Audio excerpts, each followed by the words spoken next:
ବାଲେଶ୍ୱର ଜିଲ୍ଲା ଖଇରା ବ୍ଲକ ପରିସରରେ ନୂତନ ରେସନ କାର୍ଡ ବଣ୍ଟନ ହୋଇଛି।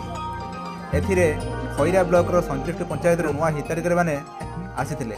ଏହି ଅବସରରେ ଓଡ଼ିଶା ସରକାରଙ୍କର ଖାଦ୍ୟ ଯୋଗାଣ ମନ୍ତ୍ରୀ କୃଷ୍ଣଚନ୍ଦ୍ର ପାତ୍ର ଯୋଗ ଦେଇ ଯେ ପ୍ରତି ପଞ୍ଚାୟତରେ ଆସିଥିବା ନୂତନ ହିତାଧିକାରୀମାନଙ୍କୁ ସେମାନଙ୍କୁ କାର୍ଡ ବଣ୍ଟନର ଶୁଭାରମ୍ଭ କରିଥିଲେ। ତ ସହିତ ଏ ଅବସରରେ ଖଇରା ଓ ସିମୁଳିଆର ବିଧାୟକ ପଦ୍ମଲୋଚନ ପଣ୍ଡା, ବ୍ଲକର ଚେୟାରମ୍ୟାନ୍ ଅଭିଲିପ୍ତ ସାହୁ, ବିଡିଓ ଏବଂ ବ୍ଲକର ଅଧିକାରୀମାନେ ଉପସ୍ଥିତ ଥିଲେ। ତ ସହିତ ହିତାଧିକାରୀମାନଙ୍କୁ କାର୍ଡ ବଣ୍ଟନ ସହିତ ସେମାନଙ୍କୁ ଗୋଟିଏ ଗୋଟିଏ କମଳା ମଧ୍ୟ ପ୍ରଦାନ କରିଥିଲା। ଖଇରାରୁ ମହେନ୍ଦ୍ର ସେଣଙ୍କ ରିପୋର୍ଟ, ଓଡ଼ିଶା ହଟ୍ ନ୍ୟୁଜ୍।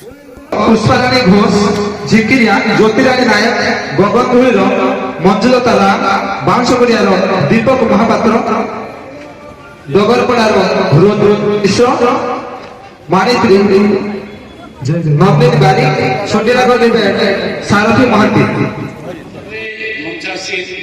माननीय विधायक सिमुलिया, माननीय आमर चेयरमैन महोदय एवं मंच उपवेशन करडीओ तहसीलदार एवं समस्त अधिकारी वृंद, सामने बसी माँ माने, भौणी माने एवं युवबंधु माने, ये अंचल बुद्धिजीवी माने समस्त को नमस्कार।